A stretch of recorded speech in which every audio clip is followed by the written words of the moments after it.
చంద్రకి Dasara holidays ఇచ్చారన్న మాటే కానీ పొద్దున్నే ఎప్పుడు లేస్తున్నాము, ఎప్పుడు వండుకుంటున్నాము, ఎప్పుడు తింటున్నామో, ఏం చేస్తున్నాం అన్న క్లారిటీయే లేదు.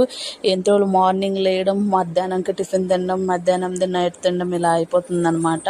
స్కూల్ ఉంటేనే ప్రశాంతంగా ఉంటుంది, పిల్లలు ఇంట్లో ఉంటారు హాయిగా, టైం టు టైం అంతా జరిగిపోతుంది. హాలిడేస్ టైంలో ఇంతే, ఎప్పుడు చూడు ఇలాగే ఉంటుంది. కానీ హాలిడేస్ ఎప్పుడు వస్తాయని మనము వెయిట్ చేస్తాము పిల్లలతో పాటు.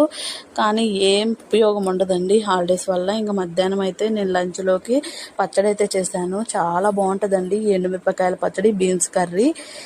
బాబు కోసం అయితే పంప్కిన్ అయితే ఉడకబెడుతున్నాను, చిన్నోడి కోసం పంప్కిన్ ఉడకబెట్టాను అనమాట. ఇంకా పచ్చడి నాకు చాలా ఇష్టం, నోరుకి ఎప్పుడైనా కారకారంగా తినాలనిపించినప్పుడు అప్పుడప్పుడు చేసుకుంటుంటాను అనమాట. ఇంకా రోట్లో దంచితే చాలా బాగుంటుంది, కానీ నా దగ్గర అంత పెద్ద రోల్ లేదు, చిన్న రోల్ ఉండబట్టి నేను మిక్సీకి అయితే వేసుకున్నాను. ఊర్లో అలా వెళ్ళినప్పుడు ఖచ్చితంగా రోట్లోనే దంచుకుంటామన్నమాట. బీన్స్ కర్రీ కానీ చాలా బాగా వచ్చిందండి.